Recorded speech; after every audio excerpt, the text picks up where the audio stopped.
अस्सलाम वालेकुम जी, उम्मीद है आप तमाम लोग खैरियत से होंगे। मेरा नाम मोहम्मद उमर खान है और आप देख रहे हैं लर्नअप पाकिस्तान। वो तमाम लोग जो SDEO पीरा के लिए अपेयर होने वाले हैं, आप जानते हैं कि PPSC की तरफ से SDEO पीरा का सिलेबस जो है वो अपडेट कर दिया गया है और आपके फेज़ 1 में 2 एग्ज़ाम्स कंडक्ट हो रहे हैं। फेज़ 1 में पहला पेपर जनरल नॉलेज का है, अलबत्ता जो दूसरा पेपर है वो आपका लॉ के सेक्शन से रिलेट करता है। लॉ के सेक्शन को फर्दर 3 हिस्सों में डिवाइड किया गया है, जिसका तीसरा हिस्सा जो है वो पीरा लॉज पर मुश्तमिल है, पीरा और उसके स्केड्यूल्ड लॉज पर मुश्तमिल है। तो उसमें सर फहरिस्त पीरा एक्ट 2024 आपको पढ़ना पड़ेगा। आप तमाम स्टूडेंट्स जो पीरा एक्ट को प्रिपेयर करना चाहते हैं, स्क्रीन पर आप हमारी प्लेलिस्ट का जो है वो इमेज देख रहे हैं, जिसमें पीरा एक्ट के 3 लेक्चर्स ऑलरेडी अपलोड किए जा चुके हैं। ये पीरा एक्ट का लेक्चर नंबर 4 है। हम कोशिश कर रहे हैं कि बेयर एक्ट्स को डिस्क्रिप्टिवली कवर करें, क्योंकि डिस्क्रिप्टिव कवर करने से MCQs ऑटोमेटिकली आपके कवर हो जाते हैं। आपके पास कंसेप्ट होगा तो फिर किसी एंगल से भी कोई क्वेश्चन पूछा जाए आप बासानी उसको आंसर कर सकेंगे। और सबसे बड़ी चीज कि पीरा एक्ट के बारे में आप इंफॉर्मेशन आपके पास मौजूद होगी, आप उस कानून को जानते होंगे। एग्जाम से बढ़ के जो चीज है कि आपने जब फील्ड में जाना है तो इस कानून को अगर आप समझते होंगे तो बेहतर परफॉर्म कर सकेंगे। तो हमारा लेक्चर नंबर 4 है पीरा एक्ट का, जिसमें हमने चैप्टर नंबर 4 को हियरिंग ऑफिसर को डिस्कस करना है। चैप्टर नंबर 3 तक हम डिस्कस कर चुके हैं। हर लेक्चर में हम कोशिश करेंगे कि एक चैप्टर को हम कवर करें। तो चैप्टर नंबर 4 हमें हियरिंग ऑफिसर के बारे में बताता है। चैप्टर नंबर 4 में हियरिंग ऑफिसर को डिस्कस किया गया है। सेक्शन 16 से हम रीड आउट करना स्टार्ट करते हैं, जिसमें हियरिंग ऑफिसर को एलाबोरेट किया गया है कि द अथॉरिटी शैल अपॉइंट और authorize an officer of Pakistan administrative service और provincial management service of basic scale 17 और above in the sub division as hearing officer. तो अथॉरिटी ने या तो एक पर्सन को अपॉइंट करना है या उसको ऑथराइज करना है। और वो ऑफिसर कहां से होगा? पहले तो वो पाकिस्तान एडमिनिस्ट्रेटिव सर्विस PAS से हो सकता है, कोई असिस्टेंट कमिश्नर हो सकता है, या कोई और जो है वो पर्सन हो सकता है जो BS 17 या उसके अबव स्केल का होगा, या प्रोविंशियल मैनेजमेंट सर्विस से जो है उसने एक ऑफिसर को अपॉइंट करना है या ऑथोराइज करना है किसी भी सब डिवीजन के अंदर, किसी भी सब डिवीजन के अंदर। और उसका काम क्या होगा कि वो एक हियरिंग ऑफिसर के तौर पे काम करेगा।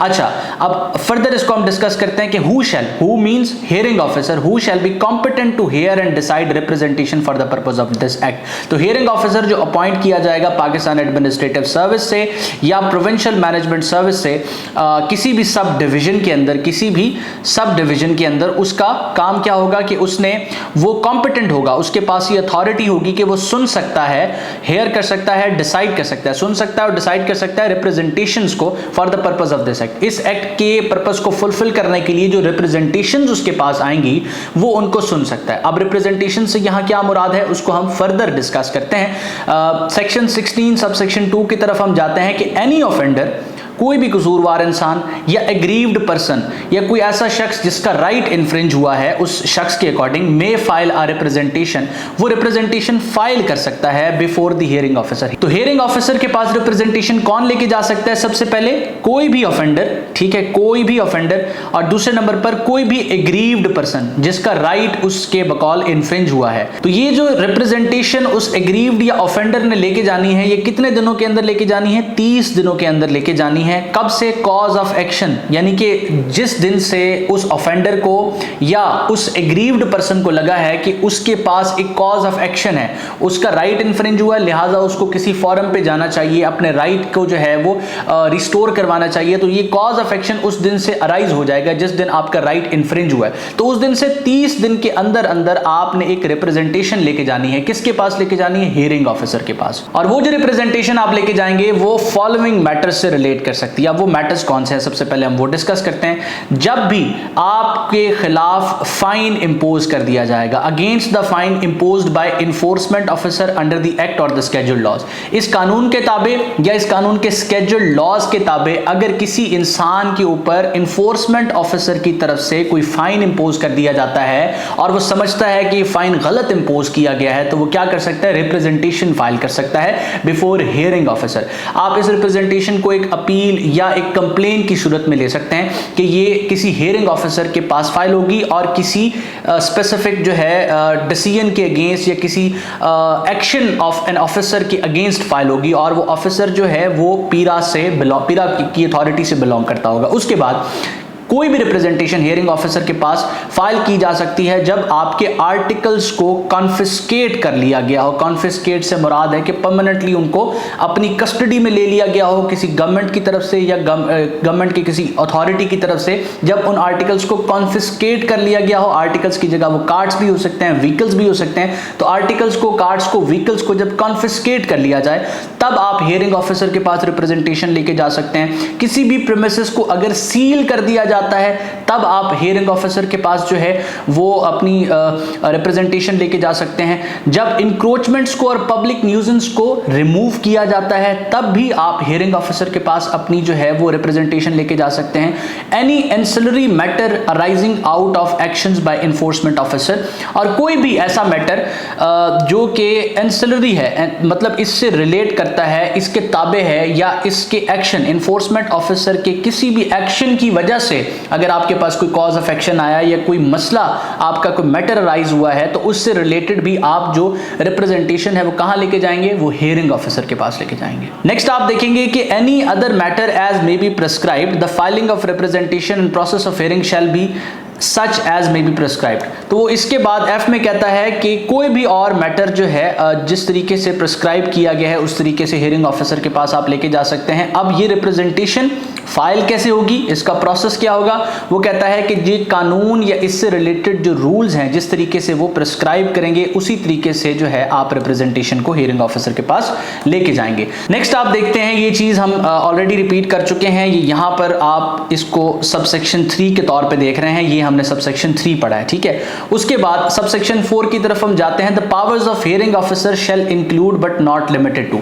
अब सेक्शन 16 सब सेक्शन 4 हमें पावर्स ऑफ हियरिंग ऑफिसर के बारे में बताता है। वो कहता है कि पावर ऑफ हियरिंग ऑफिसर के अंदर ये चीजें इंक्लूड हैं लेकिन लिमिटेड नहीं है। तो इंक्लूड क्या है कि वो डिटरमिन कर सकता है कोई भी ऑफेंस अकर हुआ है या नहीं, तो उस ऑफेंस की अकरेंस के हवाले से अगर क्वेश्चन आता है तो उसको डिटरमिन करना किसका काम है, हियरिंग ऑफिसर का काम है, उसकी पावर है। उसके बाद उसकी पावर क्या है कि वो डिटरमिन कर सकता है कि कोई फाइन जो इंपोज किया गया है किसी भी इन्फोर्समेंट ऑफिसर की तरफ से क्या वो रीजनेबल है, क्या वो उन लिमिट्स के अंदर है जो कानून ने या इस कानून के ताबे जो स्केड्यूल्ड लॉज हैं उन उसकी तरफ से प्रिस्क्राइब्ड, क्या ये उन लिमिट्स के अंदर है। तो हियरिंग ऑफिसर के पास सबसे पहले पावर क्या होगी कि किसी भी इवेंट की, किसी भी ऑफेंस की अकरेंस के हवाले से जो डिसीजन है, अगर वो क्वेश्चन में आता है कि ये इवेंट अकर हुआ है या नहीं हुआ, तो इसको कौन फाइनलाइज डिसाइड करेगा, फाइनल डिसाइड करेगा हियरिंग ऑफिसर करेगा। उसके बाद कोई भी फाइन अगर एनफोर्समेंट ऑफिसर करके आया है, क्या वो रीजनेबल है ये देखना, और क्या ये उन हुदूद के अंदर है, उन लिमिट्स के अंदर है जो पीरा के एक्ट ने प्रिस्क्राइब की हैं या इसके स्केड्यूल्ड लॉज ने प्रिस्क्राइब की हैं, तो ये देखना किसका काम है, हियरिंग ऑफिसर का काम है। उसके बाद ये इंपोज कर सकता है additional fine upon failure of representation and to recover the same. अगर कोई इंसान के खिलाफ इन्फोर्समेंट ऑफिसर ने कोई फाइन जो है वो इंपोज किया है और वो उसको चैलेंज करता है रिप्रेजेंटेशन में, वो कहता है कि इन्फोर्समेंट ऑफिसर ने ये फाइन ठीक इंपोज नहीं किया, तो उसको चैलेंज करता है जाके, और चैलेंज करने के बाद वो रिप्रेजेंटेशन उसकी फेल हो जाती है, तो अगर कोई और एडिशनल फाइन इंपोज करना है तो वो हियरिंग ऑफिसर करेगा, और इसकी रिकवरी के हवाले से भी पावर्स हियरिंग ऑफिसर के पास है। उसके बाद ये रिफंड कर सकता है the fine impose by enforcement officer in case of successful representation in such manner as may be prescribed. In case अगर आप रिप्रेजेंटेशन फाइल करते हैं कि इन्फोर्समेंट ऑफिसर ने ये जो फाइन मेरे ऊपर इंपोज किया है ये गलत है, और वो रिप्रेजेंटेशन जब आप हियरिंग ऑफिसर के पास ले जाते हैं तो फिर ये साबित हो जाता है कि वाकई इन्फोर्समेंट ऑफिसर ने आप पर गलत जो है वो फाइन इंपोज किया है, तो जो फाइन इंपोज किया गया होगा और रिकवर कर लिया गया होगा उसको आप रिफंड करवा सकते हैं, और ये रिफंड करने की जो पावर है ये हियरिंग ऑफिसर के पास है। इस वीडियो में मजीद आगे बढ़ने से पहले मैं आप तमाम स्टूडेंट्स को बताता चलूं, वो लोग जो SDEO के लिए अपने आप को प्रिपेयर कर रहे हैं, अगर आप तैयारी के हवाले से अपडेटेड रहना चाहते हैं, प्रिपेयर करना चाहते हैं, आप चाहते हैं कि लेटेस्ट मटेरियल आपके साथ शेयर किया जाता रहे, और इसके अलावा आप चाहते हैं कि आपको SDEO के हवाले से कोई भी अपडेट आती है, वन पेपर के हवाले से कोई अपडेट आती है, आपको अपडेटेड रखा जाए, तो आप डिस्क्रिप्शन में मौजूद हमारी कम्युनिटी के लिंक को फॉलो करें और हमारी कम्युनिटी को फ्री ऑफ कॉस्ट ज्वाइन करें, उसको फॉलो कर लें ताकि आपको अपडेटेड रखा जा सके। इन केस वो लिंक आपके लिए काम नहीं करता पता तो आपने इस व्हाट्सएप नंबर पर एक मैसेज कर देना है, व्हाट्सएप कर देना है, ताकि आपको इस कम्युनिटी का हिस्सा बनाया जा सके। उसके बाद आप नेक्स्ट देख सकते हैं कि हियरिंग ऑफिसर क्या कर सकता है, इंपोज कर सकता है फाइन। किस सूरत में? In case the amount of the fine proposed by enforcement officer exceeds his pecuniary limit but he has sent a report to the hearing officer in this regard keeping in the view severity of offence.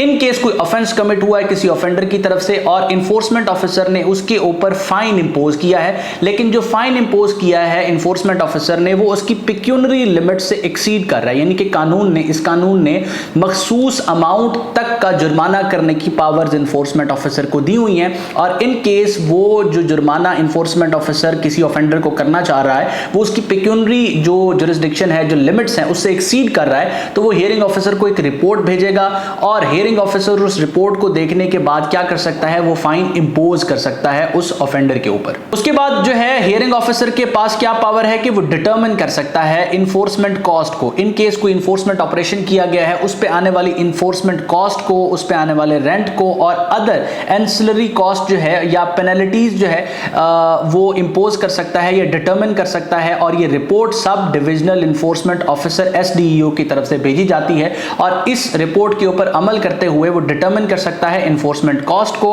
उसके बाद rent को और इससे connected किसी भी और किस्म की कॉस्ट को डिटरमिन करने की पावर हियरिंग ऑफिसर के पास है। देन हियरिंग ऑफिसर डिसाइड कर सकता है कि जो कॉन्फिस्केटेड आर्टिकल्स या कार्ड्स या व्हीकल्स हैं उनको किस तरीके से डिस्पोज ऑफ करना है, किस तरीके से उनका हतमी फैसला करना है, उनके साथ आखिर क्या करना है, उनका फेट क्या होगा, ये जो है हियरिंग ऑफिसर ने डिसाइड करना है। उसके बाद जो सील्ड प्रीमिसेस हैं इससे रिलेटेड भी हियरिंग ऑफिसर ने डिसाइड करना है। देन जो कॉन्फिस्केटेड आर्टिकल्स हैं, जो इस इदारे ने आर्टिकल्स या बेसिकली कार्ड्स या व्हीकल्स अपने कब्जे में लिए हैं, उनकी ऑक्शन से रिलेटेड जो डिसीजन है वो भी जो है हियरिंग ऑफिसर ने ही करना है। देन हियरिंग ऑफिसर डिसाइड कर सकता है मैटर्स को with regard to encroachments under this act. अगर इस एक्ट के ताबे कोई इंक्रोचमेंट से रिलेटेड कोई मैटर है तो उसका फाइनल डिसीजन जो है वो भी हियरिंग ऑफिसर ने करना है या उसके पास पावर्स हैं। उसके बाद नेक्स्ट ये डिसाइड कर सकता है मैटर्स को with regard to public nuisance. Public nuisance से रिलेटेड जो मैटर्स हैं उनको भी हियरिंग ऑफिसर डिसाइड कर सकता है। And the reasonability of EPO, अगर कोई इमरजेंसी प्रोहिबिशन ऑर्डर जो है इन्फोर्समेंट ऑफिसर की तरफ से जारी हुआ है और उसको चैलेंज कर लिया जाता है तो वो रीजनेबल है या नहीं, तो इसके हवाले से भी फाइनल डिसीजन जो है वो हियरिंग ऑफिसर के पास पावर है कि वो कर सकता है। देन एब्सोल्यूट ऑर्डर जो है वो EPO की फर्दरेंस में उससे कनेक्टेड, उससे मजीद आगे जो है उसकी फर्दरेंस में ये एब्सोल्यूट ऑर्डर भी जो है पास कर सकता है, इसके पास इस चीज की अथॉरिटी है। देन ये रिमूवल ऑर्डर्स भी जो है इशू कर सकता है इस एक्ट के अंडर। ये सिक्योरिटीज और बॉन्ड्स विद और विदाउट श्योरिटीज भी ले सकता है किसी भी ऑफेंडर से। ये जो है किसी एनफोर्समेंट स्टेशन की रिक्वेजिशन को एनालाइज कर सकता है। कोई भी रिक्वेस्ट अगर एनफोर्समेंट स्टेशन की तरफ से की जाती है तो हियरिंग ऑफिसर को की जाती है, तो उसकी रिक्वेजिशन को ये एनालाइज कर सकता है, प्लस एनालाइज करने के बाद वो उसको फॉरवर्ड कर सकता है बोर्ड को। अब बोर्ड आप तमाम जानते हैं कि सेक्शन 12 के अंदर कॉन्स्टिट्यूटेड है। अगर प्रीवियस लेक्चर्स आपने देखे हैं तो आप इस बारे में वाकिफ होंगे। उसके बाद ये इंस्पेक्ट कर सकता है किसी भी साइट को, रिकॉर्ड को और रिपोर्ट तलब कर सकता है या समन कर सकता है किसी भी कंसर्न पर्सन की अटेंडेंस के हवाले से। कोई भी कंसर्न पर्सन अगर इसको मतलूब है तो उसको समन के जरिए ये बुला सकता है, उसको एक फॉर्मल समन भेज सकता है कि आप इस तारीख को इस जगह पर हाजिर हों, और वो जो पर्सन है जिसको समन इशू होगा वो फिर बाउंड होगा इसके सामने पेश होने के लिए। इसके अलावा जिस तरीके से मैंने आपको बताया कि ये इंस्पेक्ट कर सकता है किसी भी साइट को या किसी भी रिकॉर्ड को। देन ये नोटिस इशू कर सकता है to offenders and concern persons under this act और स्केड्यूल लॉज। इस कानून के ताबे और इसके स्केड्यूल लॉज के ताबे ये नोटिस भी इशू कर सकता है ऑफेंडर्स को और कंसर्न पर्संस को। ठीक है, तो ये जो है हियरिंग ऑफिसर्स की पावर है। उसके बाद नेक्स्ट है कि ये इनिशिएट कर सकता है, कंडक्ट एंड फैसिलिटेट कर सकता है the inquiries to ascertain regarding an offence और the complain regarding the employees.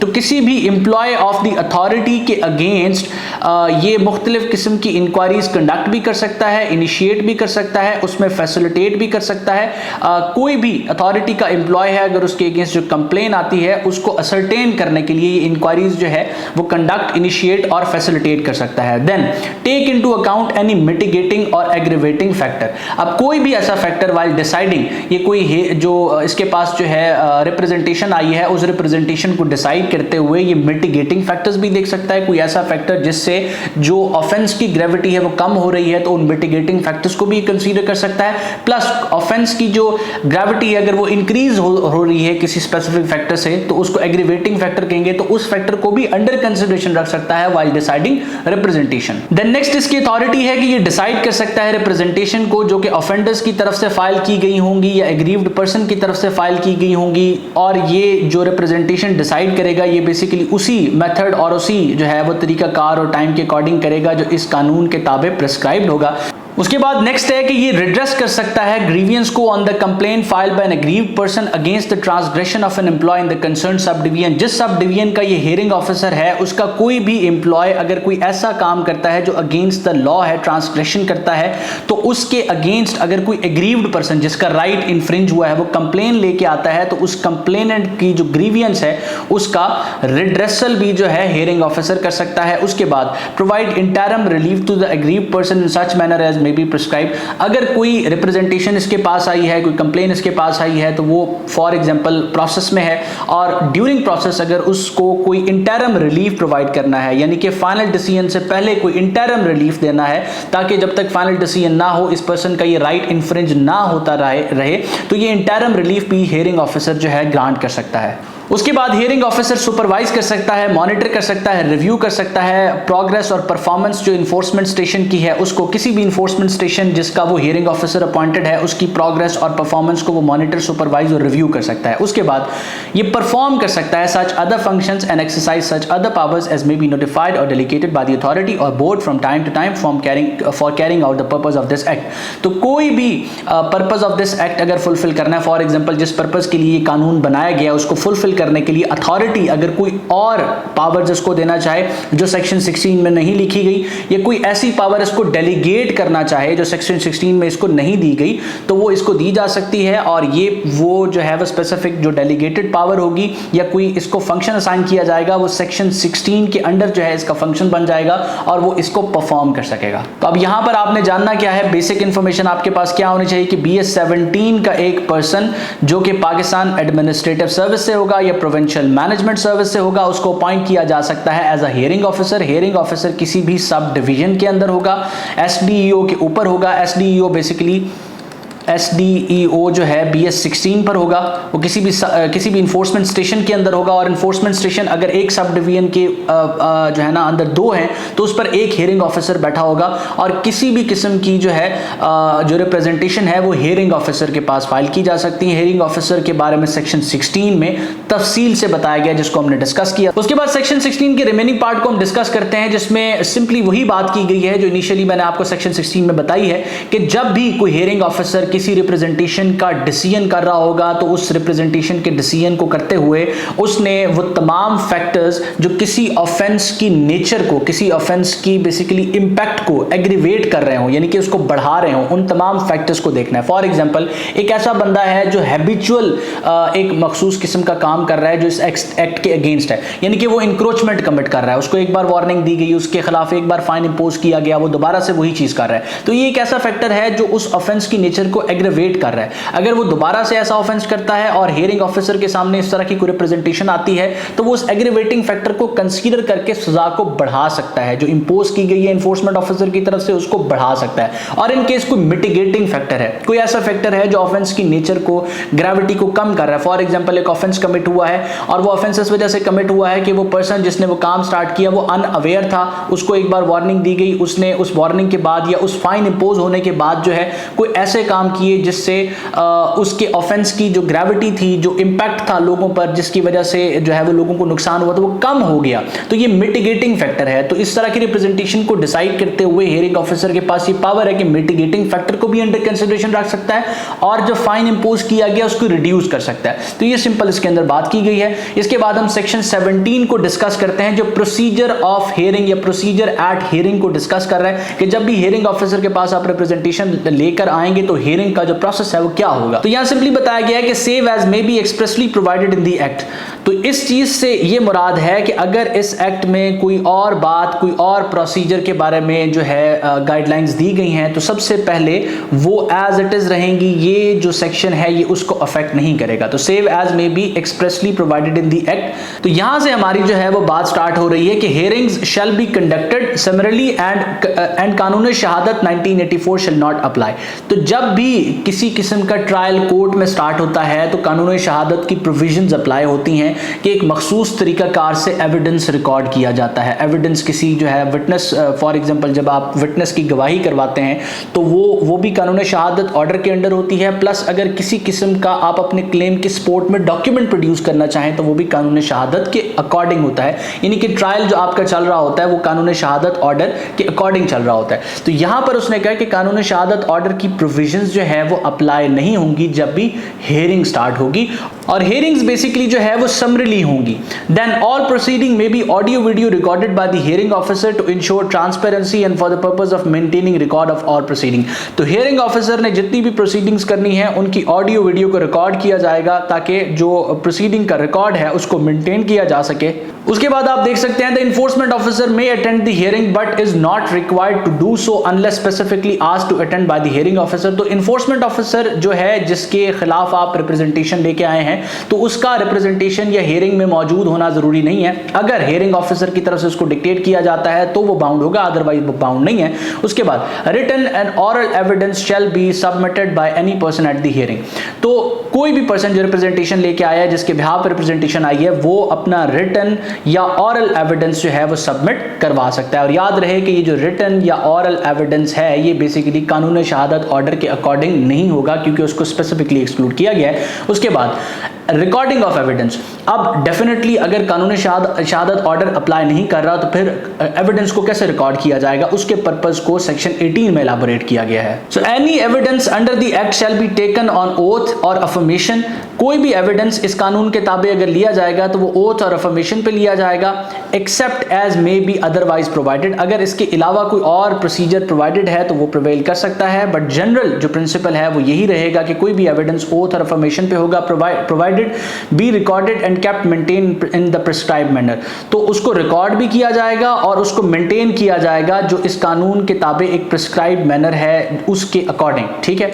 उसके बाद any document that is required और ऑथराइज्ड टू बी फाइल्ड। कोई भी ऐसा डॉक्यूमेंट जो कि रिक्वायर्ड है कि वो फाइल किया जाए या ऑथराइज्ड है कि वो फाइल होना है, गिवन और delivered to the hearing officer, जिसको हमने हियरिंग ऑफिसर को डिलीवर करना है under the act, may be filed given और डिलीवर्ड इलेक्ट्रॉनिकली। तो जरूरी नहीं है कि कोई ऐसा डॉक्यूमेंट जो कि रिक्वायर्ड है या ऑथराइज्ड है फाइल होना, उसको मैनुअली ही आप जो है हियरिंग ऑफिसर को सबमिट करें, वो आप इलेक्ट्रॉनिकली भी उसको डिलीवर कर सकते हैं। यहां पर आपको ये एक्सेप्शन प्रोवाइड की गई है। तो ये रिकॉर्डिंग ऑफ एविडेंस के हवाले से सेक्शन 18 हमें बताता है और इसके साथ हमारा चैप्टर 4 जो है वो कंक्लूड हो चुका है। मैं कोशिश कर रहा हूं कि डिटेल के साथ आपको चीजें जो है वो समझाने की कोशिश करूं ताकि आप तमाम का तमाम जो पीरा एक्ट है उसको कॉम्प्रिहेंसिव तरीके से पढ़ लें। तो मैं उम्मीद करता हूं ये लेक्चर आपके लिए हेल्पफुल रहा। अगर आप पीरा एक्ट को प्रिपेयर कर रहे हैं तो आप सिंपली डिस्क्रिप्शन में मौजूद हमारी जो प्लेलिस्ट है उसको एक्सेस कर सकते हैं। पीरा का लेक्चर नंबर 4 हमारा कंक्लूड हो चुका है। इसके बाद लेक्चर नंबर 5 को हम डिस्कस करेंगे और इसके साथ साथ हम जो है पीरा एक्ट के एमसीक्यूज के हवाले से जो सीरीज लेके चल रहे हैं वो भी प्लेलिस्ट के सेक्शन में आपको मिल जाएगी। इसके अलावा जितने भी हमारे पेंडिंग लॉज हैं उनको भी हम SDEO के हवाले से और अदर एग्जाम्स के हवाले से कवर करेंगे ताकि आप तमाम स्टूडेंट्स को हम फैसिलिटेट कर सकें। मैं उम्मीद करता हूँ ये लेक्चर आपके लिए हेल्पफुल रहा। अपना बहुत सारा ख्याल रखिएगा। दो मुझे और मेरी टीम को जरूर याद रखिएगा। अल्लाह हाफिज।